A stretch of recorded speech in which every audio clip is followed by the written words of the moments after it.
Ngayon naman, iba naman ang pag-usapan natin. Marami naman kaguluhan na nagaganap sa iba't ibang panig ng mundo.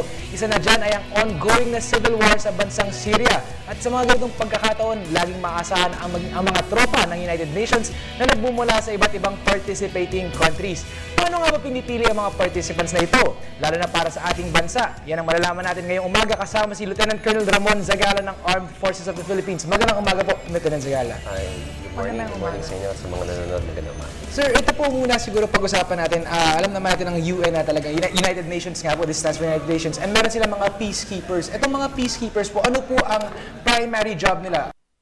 Kinikip nga yung peace, so to say. Okay, so first is the United Nations. We are member country of the United Nations. And as a member country, we have a commitment in the endeavors of the United Nations. One such commitment is the peacekeeping operations. And meron tayong mga several deployment. No? Sa kasalukuyan, meron tayong 3 deployments na pinoprovide sa United Nations. Yan ay sa Golan Heights, sa Liberia, at sa Haiti. At itong mga commitment na to, patuloy yan na binigay ng ating bansa bilang contribution sa global environment na magkaroon ng kapayapaan sa mga lugar na to. So, ang mission niya ay ang peacekeeping, no? Napakahirap na mission tong peacekeeping dahil bilang sundalo, ang aming training ay sa pagdigma.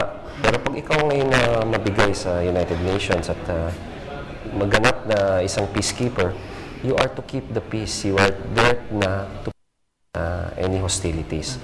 So napakahirap na it takes special training, it takes commitment, and most especially to be away for such a long time from your family. Napakalaking commitment sa mga kasundaluhan natin. So just to clarify, hindi ka talaga makikipaglaban. Parang nandun ka lang kahit nasa gitna ka na ng isang area kung saan... Taga-awat. Oo nga, parang ikaw lang yung taga-awat. Tama yan, Carla. No? Kasi ang United Nations is sometimes is arbiter for conflicts between nations, no?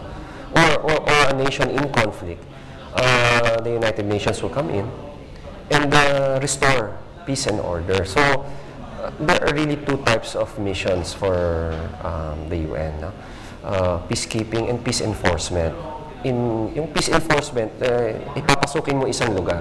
Katulad ng nangyari sa masasabi natin nung nagkagulo sa East Timor, nagkaroon ng UN ng peace enforcement. So, pumasok doon, yun ay para matigil nila ang kaguluhan doon, ma-neutralize lahat ng mga nanggugulo. Nagawa mo na yun at mag-shift ka na ng peacekeeping operation. Ang ganap na tungkulin mo is itigil na yung kaguluhan. So, hindi ka na pwedeng gumamit ng anumang military might na itigil yon. So, napakahirap katulad dito sa Golan Heights.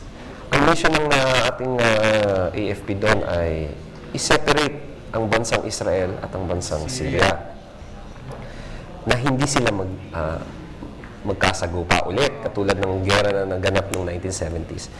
Pero dahil sa ganyang tungkulin, hindi mo pwedeng girahin kung sino man sa kanila. Ang duty mo lang ay i-separate mo sila. Ngayon, nagkakaroon ngayon ng bagong variable, yung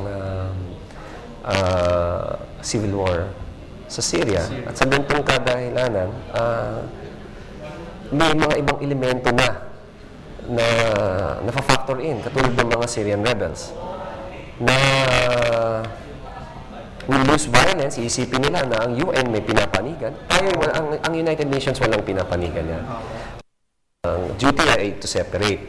Pero siyempre, hindi naiintindihan yun. Pag ikaw tinutukan ng, let's say, Syrian rebels, ang nangyari na ng 2 beses, hindi ka pwedeng lumaban. So, kusang Stand down. bibigay mo yung sarili mo sa kanila, mag-negotiate ka, mag-explain ka ng position mo as a member of a peacekeeping force. And sometimes naman, nakukuha sa negotiation. Sometimes hindi. Katulad na, nagkaroon tayo ng abduction last March. Nagkaroon tayo ng abduction ng Mayo. So, yan ang mga challenges natin sa United Nations. Sir, so balik kumbaga ang weapon ng ating mga UN peacekeepers ay ang kanilang negotiating skills. So, paano po ito nahahasa, kumbaga, sa training po? Meron po silang training bago po sila mapili bilang UN peacekeeper? Tama po yan, no? I-clear ko lang, Sandro, no? At Carla, na sundalo pa rin. Yes. May armas ka pa rin, may uniforme ka pa rin. Yun lang ay, yung paggamit mo itong armas na to, limitado na. Ang UN meron sariling training para sa ganito, mga peacekeeping operations. At sila ay nag-establish ng eskwelahan Pilipinas kasi nakikita nila na very effective ang membro ng Pilipinas sa mga UN missions. Ang mga Pilipino nag-excel eh. Ang equivalent ng OFW sa military ay itong PKO at gaya ng OFW nag-excel sa trabaho sa ibang bansa. Ganun din po ang kasundaluhan natin, nag-excel po tayo doon. At nare-recognize ng UN yan. Kaya lumaki na nga ng lumaki, na nasa total ng almost 700 ng personnel natin deployed under the United Nations. At yung training dito, ang pinaka-importante sa lahat. No? So, Sir, kayo po ay nag-training din po. Ako rin, nag-training din ako. Pwede niyo maikwento sa amin yung experience at yung kaibahan nga po ng pagiging sundalo at ng UN peacekeeper personal experience. Well, siyempre sundalo ka pa rin, no? Isiselect ka muna, no?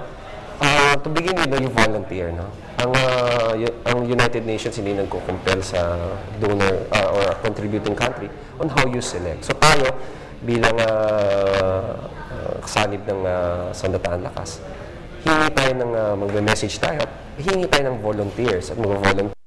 Basta ma-select ka, syempre we always want to select the best to go to these missions who are psychologically prepared.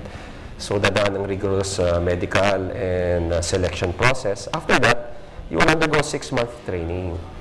And in this training, all the facets that are very peculiar to the United Nations are taught to you. For example, checkpoint operations. Ibang-iba yung checkpoint nila sa checkpoint ng military organization ng police. Iba. So there are mga differences, negotiations, people skills.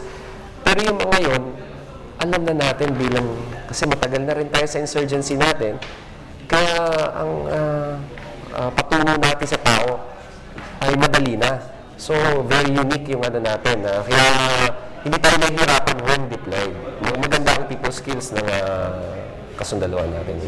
So nakikita natin na malaking sacrifice kasi malalayo ka sa pamilya mo, tapos very dangerous yung mga missions. Pero malaki rin yung benefits na makukuha. Can you tell us a bit more about this? Well, the mission of the United Nations peacekeeping operation is not here. Definitely, it is abroad. And by policy, there is an increase of pay. Kasi ang deployment mo ay wala na sa Pilipinas, nasa ibang bansa na. Mas mataas ang kinikita mo, more than nadadoble halos ang iyong current salary na nasa armed forces, halos nadadoble yan.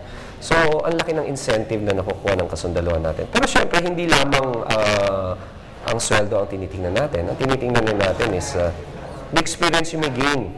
Kasi this is an international endeavor. Hindi puro Pilipino ang kasama mo dito. There is a mixed force, mixed countries na nakakasama mo. Europeans, Africans, Asians. So, napakagandang experience. At siguro ang isang magandang experience ay mga lugar na pwede mong marating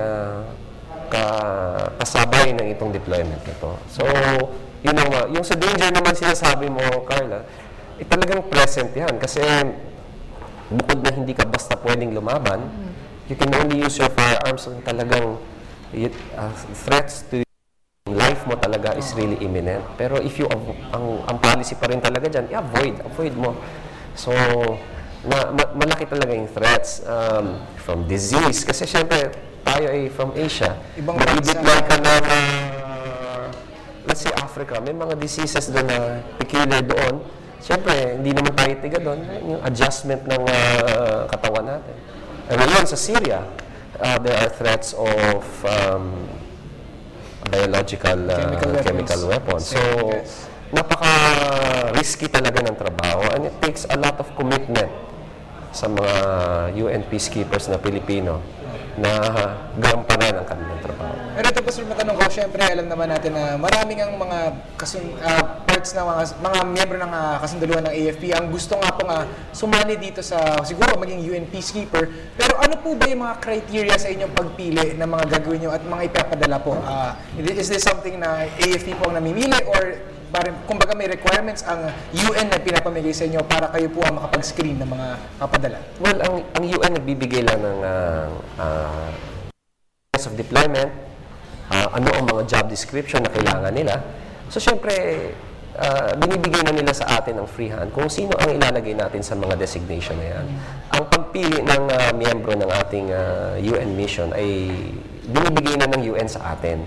Sa kanila, binibigyan tayo ng job description kung anong kailangan nila at the necessary training na meron naman tayong Peacekeeping Operations Center na nagkakandak ng training na binibigay rin ng United Nations, accredited din ng United Nations. So, inuubayan na nila sa atin yan na pagpili. So, ang pagpili natin is for the 3 missions, no? Para magkaroon tayo ng fair, all branches of service are covered. For Haiti, ang mission natin sa Haiti, which is support to force headquarters in Haiti, we give it to the Philippine Navy and the Philippine Marines. No? For Liberia, pinigay po natin yan sa Philippine Air Force. At for the Golan Heights, yan ay po nasa Philippine Army. So itong 3 services na to ngayon ang nagsiselect kung sinong padadala nila. At pag yun ay na-select na, yan ay padadala ngayon sa Peacekeeping Operations Center to conduct the 6 months necessary to prepare them for their deployment. Okay. And pag na-select na nga yung isang tao, gaano katagal sila yung made-deploy? How long will they stay in another country? Well, ang talagang usapan natin sa United Nations is 6 months. 6 months. So, ang deployment nila, 6 months. But pwedeng magpalit yan, katulad ngayon sa Golan Heights. Golden Heights, medyo matagal. Medyo nasa almost, we are headed towards our 10th month there. This is because of yung mga nangyayari doon, no? Yung nagkaroon tayo ng abduction, nagkaroon tayo ng konting problema doon, at nagkaroon tayo ng negotiations with the United Nations for us to retain our troops. And our President is still studying if we will continue our deployment there. Sir, ito naman po pag-usapan natin yung mga UN peacekeepers after their deployment po. Ano po kung bagay yung mga nakukuha nila, may mga benefits po ba? And kayo na po, sa usapan po natin, may kinikwento po kayo na kung baga mayroong bagong window of opportunity sa career nga po ng mga sundalo with regards to working for the UN? Well, an opportunity is already open to you by deployment. Bagong environment, makakasama mo ibang mga bansa. Ang iba nating mga kasama ay dahil magaling, nagpapakita ng kasanayan na nagugustuhan ng United Nations. So, nagkakaroon tayo ng, hindi naman sa lahat, small number of our personnel na nadideploy, nabibigyan ng opportunity na nagkakaroon ng isa pang pinto na bubukas para sa kanila na ma-employ sa United Nations pagkakataon na kunyari magre-retire na sila or wala na sila sa serbisyo. Kasi nakita nga ng United Nations ang potentials ng Pilipino na magtrabaho. Hindi lamang ito dahil sundalo sila, pero Pilipino na magaling magtrabaho. Kasi pag makuha ka naman ng United Nations, hindi na military ang trabaho mo eh. So, magandang opportunity. At marami na rin tayong opisyal at kasundaluhan na as we speak, ay nangingibihan na sa United Nations at sila nagsimula sa ganito, peacekeeping operation. And currently, can you give us an idea kung ilan ba yung mga Filipino na nakadeploy? Ngayon, Yes. ang current deployment natin is mga around 640 ang nakadeploy in these 3 mission areas. At iba pa yung mga other countries na meron tayong ang tawag na UN observers, iba pa yon. Pero ang malalaking deployment natin ay nandito sa 3 bansa na to, sa Haiti, Liberia, at sa Golan Heights. Okay, sir, siguro para na lang panghuli sa ating usapan, baka meron po kayong mensahe po dahil syempre napaalam na natin sa ating mga manonood kung ano nga ba ang trabaho kumbaga ng mga UN peacekeepers na ito. Baka meron po kayong naisipabot sa ating mga Una maraming salamat na nabigyan niyo kami ng opportunity na pakita sa parinig sa mga nanonood ano ang UN peacekeeping operations natin. Ito'y kakaiba, hindi ito katulad ng current na mission ng AFP. At gusto nating i-highlight na nag-excel po ang iyong kasundaluhan sa mga deployment areas.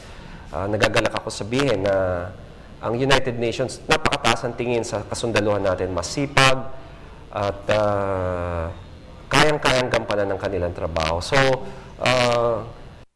our OFWs, OFW rin ang ating kasundaluhan sa UN mission. So, they too are heroes in their in that sense, no. So again, salamat at narinig nyo ang anong nagaganap ng ating United Nations forces ng Pilipino. Alright. Maraming salamat sa inyong panahon ngayong umaga. That was Lieutenant Colonel Ramon Zagara ng Armed Forces of the Philippines. Maraming salamat po. Carla. Sa ating